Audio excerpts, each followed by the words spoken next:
2024 लोकसभा चुनाव नजदीकी हैं। संसदीय क्षेत्र बरेली में तीसरे चरण में यानी कि 7 मई को मतदान होने हैं। हमारे साथ इसी कड़ी में आज हम मौजूद हो चुके हैं बरेली जनपद के बरेली इंटर कॉलेज में। हमारे साथ कुछ छात्र छात्राएं मौजूद हैं, इनसे हम जानेंगे किन अहम मुद्दों को लेकर इस बार ये अपना मत देंगे। क्या नाम है आपका? दीपू यादव।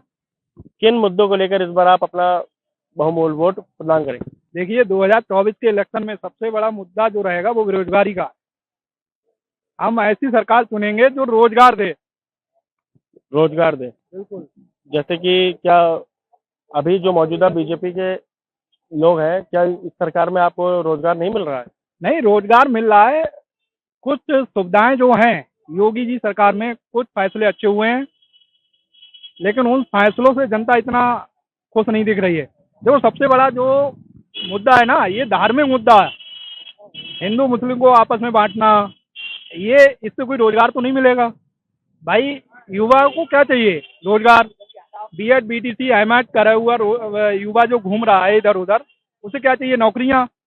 भाई जो युवा है ना, युवा जो युवा है वो अपनी जेब से रुपए देकर फार्म भरता है। उसके बाद आप एआरओ पुलिस का एग्जाम कैंसिल होता है, एग्जाम देने जा रहा है, उसका खर्चा उठा रहा है, फिर वो वापस आ रहा है। तो हाँ, युवा को क्या चाहिए? रोजगार। हम एक ऐसी सरकार को चुनेंगे जो हमें रोजगार दे, उसी को हम इस बार पक्ष में इलेक्शन अपना वोट देंगे। 8 बार सांसद रहे संतोष गंगवार, उनका टिकट कट चुका है। छत्रपाल गंगवार को इस बार बीजेपी ने दावेदारी में घोषित यहाँ पे करा है अपना प्रत्याशी। इसके बारे में क्या कहें? कुछ बदलाव आएगी क्या?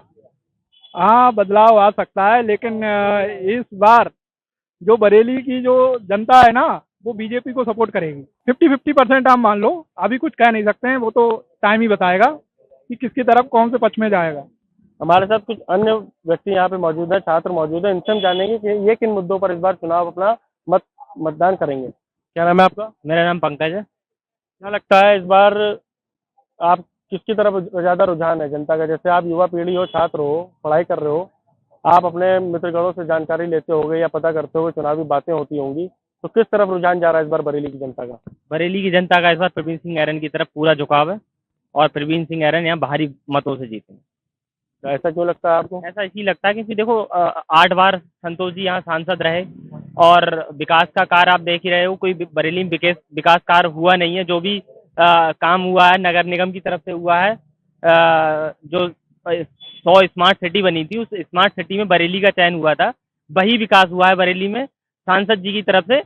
इन 8 बार के सांसद रह चुके हैं, कोई विकास नहीं हुआ है और रोजगार की बिल्कुल कोई कोशिश नहीं करी गई। यहाँ के विधायक और सांसद सब बीजेपी के हैं और बरेली के अंदर कोई रोजगार का कुछ वो नहीं हो पाया है। जैसा हमने देखा काफी तरक्की कर रहा है, स्मार्ट सिटी योजना आई है, किसान सम्मान निधि योजना, युवाओं के लिए तमाम योजनाएं, अभी के में स्मार्टफोन, स्मार्ट टैबलेट, ये सब चीजें वितरण किया है मौजूदा सरकार ने। इसके बारे में क्या कहेंगे? स्मार्टफोन और स्मार्ट टैबलेट ये ज़्यादा से ज़्यादा 1 साल चल सकते हैं, इसके अलावा ये चल नहीं सकते।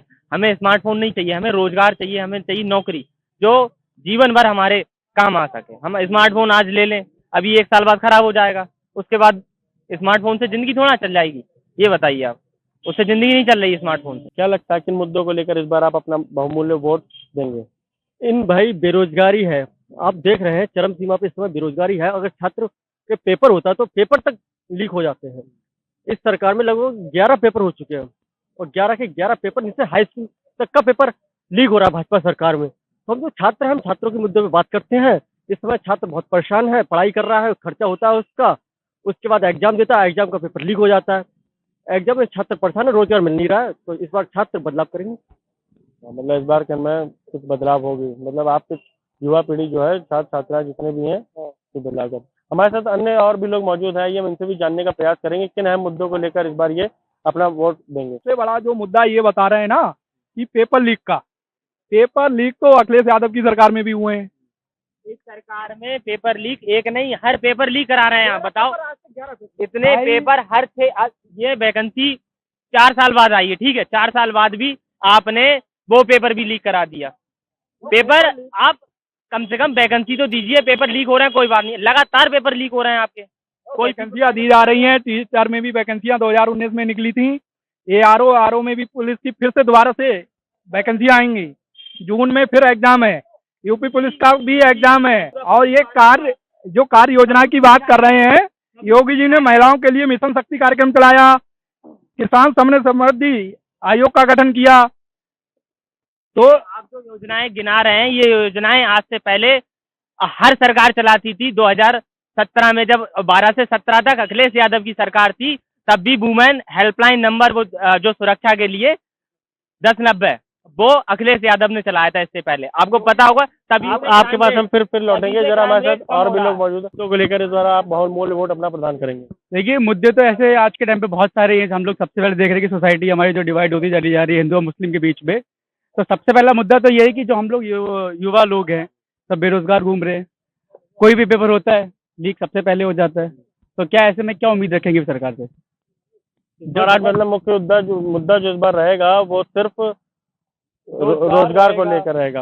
अब वैसे काफी कार्य हुए हैं, मौजूदा सरकार ने भी काफी काम करा है, इसके बारे में आप क्या कहेंगे? देखिए, जो ये क्लेम करते हैं ना डबल इंजन सरकार की, तो पहला तो वो क्लेम ही सबसे पहले झूठा है। अगर हम केंद्र सरकार की भी बात करके देख लेंगे तो आप मणिपुर का देख लीजिए, इनसे कोई भी मुद्दे पे बात की जाए तो लोग भागेंगे। आप चाहे किसी भी बीजेपी सपोर्टर से बात करोगे तो ऐसे मुद्दों से भागेंगे।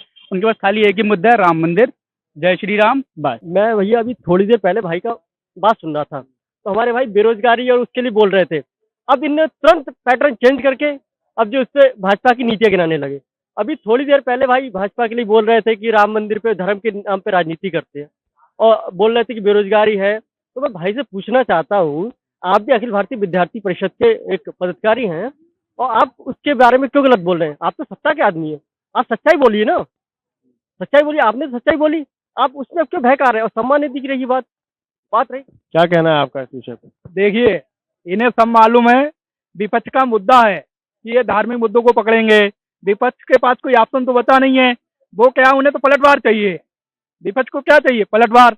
अब इनके पास अगर यही इतने ही विपक्ष वाले अगर मजबूत होते तो ये क्यों इधर उधर भटक रहे हैं? इन्हें टिकट नहीं, बदायूं का टिकट का क्लियर नहीं कर मिल रहा है, मेरठ का नहीं कर मिल रहा है, इधर उधर घबरा के भाग रहे हैं। भाई धीरे, हम तो योगी जी की सरकार से खुश हैं, धीरे धीरे रोजगार होगा। ये विपक्ष वाले कितना भी जोर लगा लें, सरकार जो बनेगी वो पूर्ण रूप से बीजेपी की सरकार आ रही है। आपकी बार 400 पार, आपकी बात 400 पार, घर घर योगी, घर घर मोदी। विपक्ष के पास कोई मुद्दा तो बचा नहीं है। उनके पास एक ही मुद्दा है कि रोजगार नहीं मिला, कि ये नहीं मिला। भाई रोजगार कहाँ नहीं है? ये ठेला लगाए, टिक्की बेचे, क्यों नहीं रोजगार है? चलिए, हमारे साथ और भी लोग मौजूद हैं, इनसे भी हम बात करने का प्रयास करेंगे। क्या नाम है आपका? Ballot paper, Dharmendra Kumar. ये बताइए, आप किन मुद्दों को लेकर इस बार आप अपना बहुमूल्य वोट देंगे? मुद्दा ये है, ईवीएम से चुनाव ना होकर बैलेट पेपर से चुनाव होना चाहिए। ये है, सरकार ऑटोमेटिक गिर जाएगी। अगर उन्हें अपनी जनता पे इतना भरोसा है कि हम जीत सकते हैं, तो जनता मांग कर रही है ईवीएम को हटाओ, बैलेट पेपर को लाओ। हमारे साथ अन्य लोग भी मौजूद हैं, इनसे हम जानेंगे। क्या नाम है आपका? मेरा नाम सोमदेव है। मैं कह रहा था, ये जो बैलेट पेपर वाली बात कह रहे थे कि ईवीएम से चुनाव ना करा के बैलेट पेपर से करा जाए, तो ईवीएम से सुप्रीम कोर्ट ने साफ कहा था 2017 में कि कोई भी ईवीएम को हैक करके बता देगा तो चुनाव आयोग उसको मान लेगा। लेकिन जो संसद में दिखाई गई थी ईवीएम, वो डुप्लीकेट ईवीएम थी, ओरिजिनल ईवीएम नहीं थी। तो ईवीएम हैक करने की अगर बात है तो हमारे हिमाचल प्रदेश में सरकार थी बीजेपी की, लेकिन अभी कांग्रेस की सरकार बनी है। तो वहाँ पर बहुत सारी सीटों पे ऐसे प्रत्याशी भी थे जो 150, 200 और मेरे ख्याल से 500 तक की रेंज में 4-5 प्रत्याशी ऐसे थे जो जीते थे। अगर विपक्ष ऐसा करता, सत्ता में रह करके अगर वो चाहते तो वहाँ जिता सकते थे। तो ये ईवीएम का रोना ये शुरू होता है, विपक्ष के पास कोई मुद्दा नहीं है, इसलिए ईवीएम का रोना रोते हैं, इसलिए ईवीएम का रोना रोते हैं। और हाँ, सारा युवा देख रहा है, अभी सब देख रहा है। अगर ईवीएम से जहाँ समाजवादी जीत जाए तो ईवीएम ठीक है, बैलेट पेपर से अगर समाजवादी जीत गई तो ईवीएम सही है, बैलेट पेपर सही है। अब अगर बैलेट पेपर से भी बीजेपी जीत रही है तो उसमें भी घोटाला है। इन्हें क्या चाहिए? इनके पास कोई मुद्दा तो है नहीं। ये लोग इतने भ्रष्ट और बेईमान बन चुके हैं जिसकी कोई आप कल्पना नहीं कर सकते हैं। आप चंडीगढ़ में देख लीजिए, मेयर वाला आपने देखा हो सीसीटीवी में, सुप्रीम कोर्ट के सामने जबरदस्ती वहाँ पे बेईमानी करवा दी गई। भूमाफिया है, अतीक अहमद जैसे योगी जी सरकार ने मिट्टी में मिला दिया। अब आप जितने भी हैं भूमाफिया जो भी हैं सब मिट्टी में मिला दिए गए हैं। अपराध नियंत्रण हुआ है काफी। अपराध तो नियंत्रण हो रहा है, अपराध नियंत्रण नहीं हो रहा है। रेप नहीं हो रहा है, चोरी नहीं हो रही है, हत्याएं नहीं हो रही है, बताओ हो रही है, दिखाओ ना। कोई पेपर पढ़िए, कहीं भी देखो भाई, आप आजकल जो सुरक्षा दे रही है सरकार, वो सरकार पहले की सरकार सुरक्षा नहीं दे पाई थी। विराम विराम इस बार फैलाने के 400 अलावा बता दीजिए आप क्या कर रहे हैं। कितना भी विराम आप फैला लो, विपक्ष वाले कितना भी मुद्दा उठा लें, 400 पार इस बार बीजेपी फिर जा रही है। नहीं हो पाएगी, ये चिल्लाते रहेंगे। क्या लगता है जो जिस कैंडिडेट को यहाँ पे खड़ा किया 8 बार रहे संतोष गंगवार, उनका टिकट कट चुका है, इस बार वोट जो है कैंडिडेट पे पड़ेगा या बीजेपी को देखते हुए पड़ेगा? दोनों पे पड़ेगा, कैंडिडेट बीजेपी जो भी है। इस बार बरेली से की भी सीट निकलेगी, हर जगह की। आप देखना, विपक्ष केवल चिल्लाता रहेगा, थोड़ी देर बाद आराम से कहाँ चला जाए, कब्रिस्तान में। अब ईवीएम को दोस्त देगा बस। हमें किसी भी प्रत्याशी से कोई मतलब नहीं है, हमें हमारे नेता पर, मुखिया पर हमें पूरा भरोसा है और हम सिर्फ लोकसभा में मुखिया को जिताना चाहते हैं। हमें किसी भी प्रत्याशी से कोई मतलब नहीं है। सारी दुनिया देख रही है हमारा देश कहाँ तरक्की कर रहा है, हमारा देश कहाँ जा रहा है, पूरी दुनिया देख रही है। और अब 2014 से 2023 तक देख लीजिए कितना कर्जे में आ गया देश। कर्जा ऐसे बढ़ा रहे हैं, हमारे पास इतना पैसा नहीं है कि हम गरीब देशों को दान कर रहे हैं। हमारी बताओ जनता भाई, है, इनका नहीं है। लौटेंगे आपके पास। नहीं है, जो हमारे हमारे देश, जो हमारे, मेरी बात सुनिए, मेरी बात सुनिए, एक मिनट सर, एक मिनट मेरी बात सुनिए। हमारा देश, पूरे देश ने, पूरे वर्ल्ड ने हमारे देश को देखा। जो कोरोना महामारी, विपक्ष इतनी भयंकर बीमारी आई थी, उस बीमारी में भी हमारे देश ने नेतृत्व किया और कई सारे देशों को वैक्सीन पहुंचा करके वहां पर उन लोगों की भी सहायता करी और तब जाकर के दूसरे देश का प्रधानमंत्री, हमारे देश का प्रधानमंत्री पैर छूता है। और ये बात कर रहे हैं गरीबी की, ये बात कर रहे हैं कि महंगाई की। आप देख सकते हैं प्रत्येक युवा के हाथ में आज मोबाइल फोन होगा। हर प्रत्येक युवा, सब रोजगार की बात, रोजगार सबको मिल रहा है इंस्टाग्राम से। बस इंस्टाग्राम पे देखो, हर किसी को सरकारी नौकरी नहीं मिल सकती है, लेकिन आजकल युवा जो आत्मनिर्भर भारत के रूप में अपने आप कार्य कर सकता है। युवा का आगे तो बढ़िए, आप कार्य करने की तो देखिए, हम भी तो जॉब कर रहे हैं, हमें भी तो जॉब मिली, हमने मेहनत करी। योगी जी सरकार में गड्ढा मुक्त सड़कें हो रही हैं, हम रोजगार भी मिल रहा है, मेडिकल भी खुल रहे हैं, कॉलेज भी खुल रहे हैं, हर जगह हो रहा है। बिल्कुल मिल रहा है। मैं टीचर हूँ, मुझे रोजगार मिला है, मैंने मेहनत करी, मुझे रोजगार मिला है। इसलिए आप भी मेहनत करो, आपको रोजगार मिलेगा। रोजगार तो सबको मिलेगा। इन लोगों का कहना है कि बरेली से 8 बार संतोष गंगवार सांसद रहे हैं, कार नहीं किया है। इन्हें विपक्ष वालों को ये क्या उड़ के जा रहे हैं? अभी ये सामतगंज का पुल का निर्माण हुआ, सामतगंज का पुल का बनवाया था, कुतुब खाने का पुल का निर्माण हुआ, लाइट का पुल का निर्माण हुआ। भाई ये सरकार का काम नहीं है, किसका काम है? विपक्ष का तो काम नहीं है ना। जो मौजूदा सरकार है वो काम कर रही है। विपक्ष देखो, विपक्ष को क्या है, केवल चिल्लाना है। किन मुद्दों को लेकर इस बार युवा अपना मतदान करेंगे? युवा इस बार देखेंगे कि हमारा कैंडिडेट कैसा है, हमें किसको देखना है, क्योंकि पिछली बार जितने भी नेता लोग खड़े हुए, सांसद खड़े हुए जो जीते हैं, उन्होंने बरेली में इतना कुछ खास विकास नहीं किया, ना युवाओं के बारे में कुछ सोचा है। तो इस बार प्रवीण सिंह ऐरन है हमारे जो खड़े हुए हैं, वो भारी मतों से जीतेंगे, क्योंकि वो एक पुराना चेहरा है, उन्हें तजुर्बा है और वो बहुत सालों से देखते हुए आ रहे हैं बरेली में कि युवाओं को क्या चाहिए क्या नहीं चाहिए। तो इस हिसाब से देखते हुए प्रवीण सिंह ऐरन को ही वोट जाएगा ज़्यादातर और उनका ही आगे बढ़ने का दिख रहा है। 8 बार जैसे संतोष गंगवार यहाँ से सांसद रहे हैं, उनका टिकट कट गया है। इस बार छत्रपाल गंगवार जी जो है वो दावेदारी कर रहे हैं बीजेपी से, तो इससे भी कुछ बदलाव पड़ेगा क्या बरेली की राजनीति में? बदलाव कुछ नहीं पड़ेगा। उनका प्रचार करने योगी जी भी आए यहाँ पर, वहाँ पर इन्हें छत्रपाल गंगवार जो यहाँ खड़े हो रहे हैं, वहाँ पर युवाओं के लिए इतना तो कोई उन पे जान पहचान मुझे लगती नहीं है, ना वो इतना घूम रहे हैं, ना उन्हें नए युवा जानते हैं। जो युवा प्रवीण सिंह ऐरन का जो चेहरा है जो युवाओं में, वो चेहरा छत्रपाल सिंह का नहीं, वो छत्रपाल सिंह गंगवार का नहीं है।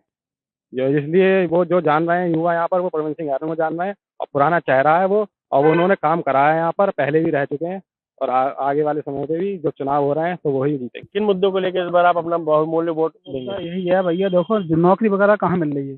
बीकॉम भी यहीं से किया, एमकॉम भी यहीं से किया, खाली घूम रहे हैं, ठेला कहाँ चाटते हैं बताओ? अब इतना पढ़ा लिखा होकर ठेला है, क्या फायदा? आप समझ रहे हैं? और देखो वोट देने वाली बात, उसको तो वोट देने कोई फायदा है नहीं सरकार के लिए। हमारे प्रवीण सिंह ऐरन ने विकास करा उन लोगों ने, ऐसी बात नहीं। देखो जितने भी सारे पुल हैं पुराने, उन्हीं के पास करे हुए हैं, बनवा इन लोगों ने दिए हैं, नाम इनका हो गया भाई, पास तो उन लोगों ने करे हैं सारी चीजें। ये बताओ, फिर ये गवर्नमेंट कभी रोजगार पर बात नहीं करेगी, कभी बेचारे बच्चे खाली घूम रहे हैं, जॉब चाहिए, दो लोगों पर काम होगा ना तो किसी के माइंड में ये बात नहीं होगी कि हिंदू में या मुस्लिम है। तमाम योजनाएं मौजूदा सरकार की भी तमाम योजनाएं चल रही हैं, जैसे स्वनिधि योजना चल रही है, आयुष्मान कार्ड की योजना चल रही है और किसान सम्मान निधि योजनाएं चल रही है। इससे क्या मतलब कोई जनता के पहुंच नहीं रहा है क्या? ये किसी को मिल रही, किसी को नहीं मिल रही। आयुष्मान कार्ड की बात है, उसमें 6 लोगों का तभी बनेगा, बंदा नहीं बनेगा। उन लोगों ने ये मैटर कर दिया। ये बताओ, काम किसी पे है नहीं, बच्चे परेशान है, जब काम दोगे तो किसी के दिमाग में होगा नहीं कोई मंदिर मस्जिद। अब इन लोगों पर टॉपिक ये है कि मंदिर मस्जिद और कुछ है? ये बताओ, काम करवा नहीं रहा है कुछ।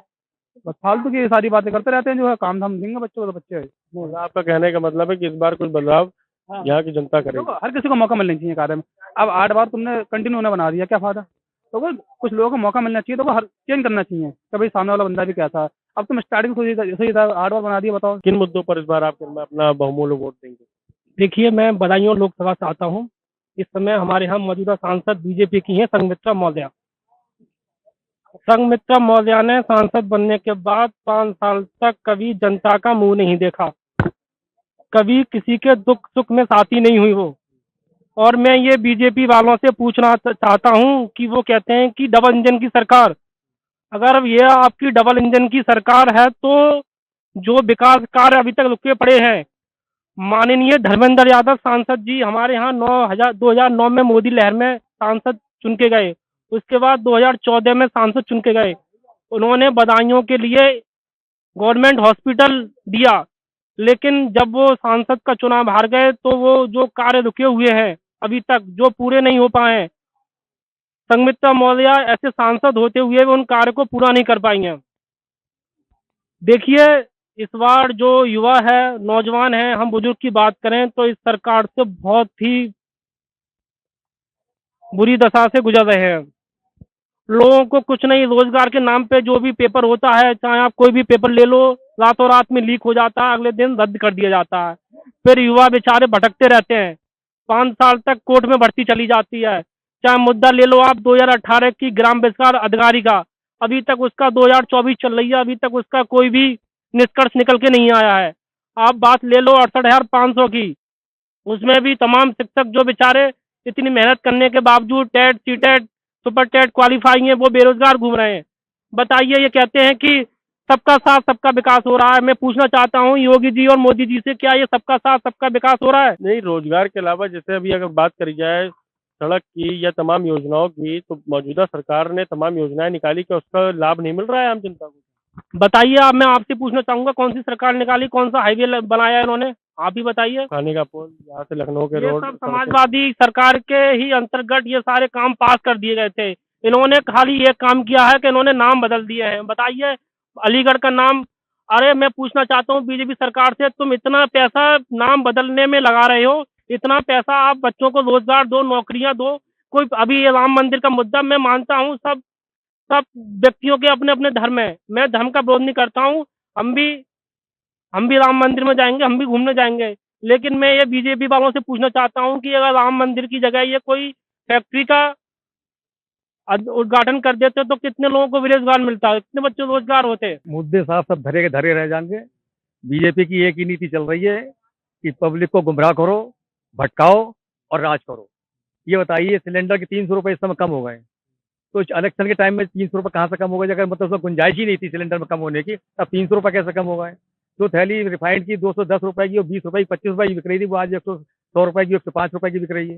इलेक्शन होते हुए आप मेरा वादा कर, इस बात का कह रहा हूँ गारंटी से कि इलेक्शन होते हुए थाली 250 रुपए की बिकेगी, चीनी 60 रुपए किलो, 60 रुपए किलो बिकेगी, और ये सिलेंडर फिर 1718 रुपए के पहुंच जाएगा ये। और राशन जो दिया जा रहा है पब्लिक को, मतलब ऐसा कहते हैं कि लैलीपॉप जैसे दे दिया, तो पब्लिक को मतलब शांत रखने के लिए, चुप रखने के लिए, मतलब इन्होंने एक राशन के फ्री का राशन 100 रुपए का राशन देने के बाद 500 रुपए पीछे की जेब से काट ले रहा है पब्लिक से।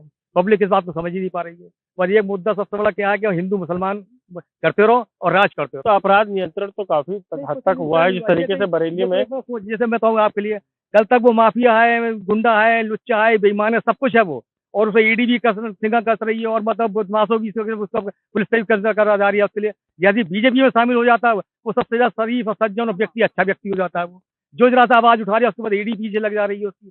तो ये क्या, विपक्ष को बिल्कुल सत्यानाश के अंदर बिल्कुल बर्बाद करने के अब कालीन चल रही है। राजनीति का मतलब ही होना चाहिए कि अब विरोधी हो उसको दबाओ, उसको उठने में, तो उसमें इतने कीड़े डालो, इतनी बुराई निकालो उसके अंदर कि पब्लिक समझ ही नहीं पाए। और आज जितना भी हमारा युवा वर्ग है, युवा वर्ग को 50 साल पहले की कोई जानकारी नहीं राजनीति की। 50 साल पहले, 70 साल पहले क्या हुआ है देश के अंदर, किस तरीके से देश को खड़ा किया गया, ये कोई युवा नहीं जानता हमारा। इस समय देश आजाद हुआ था तो ये बिल्कुल बंजर था हमारा हिंदुस्तान।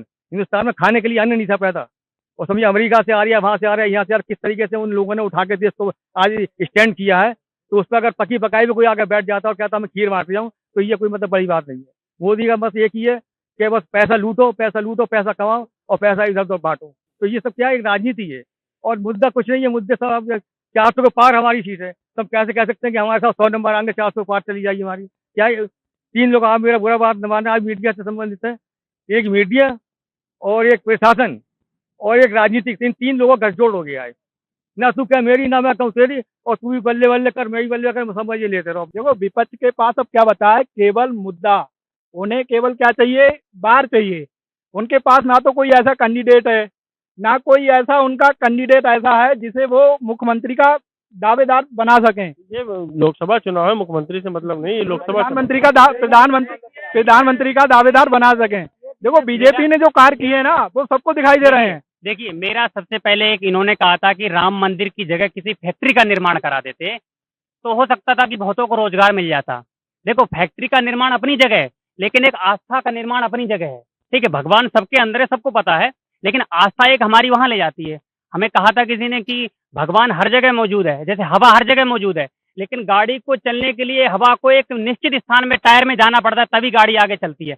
ऐसे ही हमारी आस्था का केंद्र अयोध्या है, तो राम मंदिर का निर्माण हुआ, उससे मैं बताता हूँ क्या फायदे। आप कह रहे फैक्ट्री का निर्माण होता, राम मंदिर से क्या होता है, वहां का जो अयोध्या का सबसे पहले कितना विकास हुआ, अयोध्या का विकास हुआ, और अभी तो शुरुआत है वहां की, अयोध्या का बहुत ज्यादा विकास होगा। और वहां पर जो भी कर्मचारी वगैरह होंगे और जो भी लोग वहां के निवासी होंगे, उनका रोजगार बढ़ेगा, घूमने जाएंगे, और अयोध्या की इकोनॉमी बढ़ेगी। वहां पर अयोध्या का रोड कितने बढ़िया बन गए, सब कुछ अच्छा हुआ, अयोध्या का विकास हुआ नहीं हुआ। और वहां पर मंदिर की वजह से कितनों को रोजगार मिलेगा, रोज वहां पर गरीबों को भोजन मिलेगा, फ्री भंडारा होगा वहां पर, इतने लोगों का होगा। और मेरी बात सुनिए, और सबसे पहले बात यह है कि केवल फैक्ट्री से ही वो काम नहीं चल पाएगा। राम मंदिर को वहां पर बनना था, वो तो वहां पर बना, लेकिन कितने लोगों का फैक्ट्री से ज्यादा वहां पे लोगों को कितना लाभ हो रहा है। और एक हिंदुस्तान की आस्था है, हमारा सांस्कृतिक देश है, सांस्कृतिक हमारा देश है, तो हमारी परंपरा, हमारी सभ्यता, हमारी जो प्राचीन है, क्या वो हमारे दिल में अब नहीं है? क्या वो भी हमारा आदर्श नहीं है? केवल कमाना और खाना ही है? क्या हम अपने हुसूलों को छोड़ देंगे, हुसूलों से उतर जाएंगे? तो राम मंदिर बनना बहुत जरूरी था। राम मंदिर का मुद्दा हो गया, जो कोर्ट में बहुत टाइम से चल रहा था। बोल रहे थे तारीख नहीं बताएंगे राम, अलग का विषय। सुनिए, मैं वही बात बता रहा हूँ। और सुनिए, और कह रहे, और सुनिए, और बात सुनिए मेरे। अभी सर कह रहे थे, मैं सर की बात का जवाब दे रहा हूँ, मैं सर की बात का जवाब दे रहा हूँ। सर अभी कह रहे थे, एक मिनट, अभी सर कह रहे थे,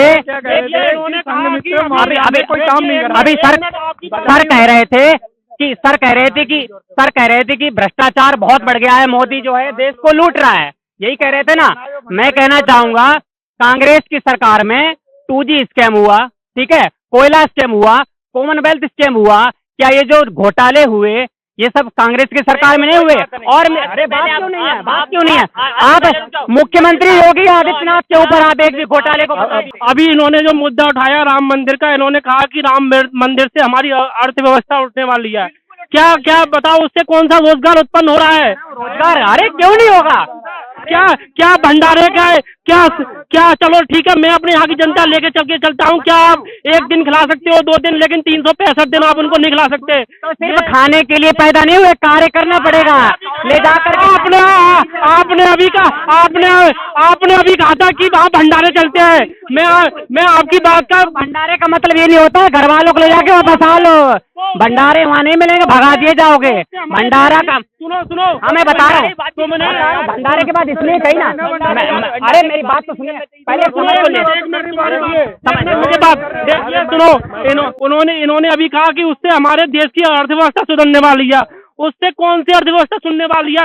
देखिए लॉकडाउन लगा, तो बता रहा हूँ, आप कह रहे हैं, सुनो, देखो भुखमरी में दुनिया में राम मंदिर के उससे तमाम जो अंडानी अंबानी है, सारा रेलवे प्राइवेटाइजेशन, उनको फायदा हो रहा है। हम गरीब जनता का ये जनता को कोई फायदा नहीं हो रहा। अगर तुम सुनिए भैया, ये स्मार्टफोन इनका है, देखिए कितने का लिया आपने? कितने का लिया 16,000 आपने कमाए 16,000 कमाए।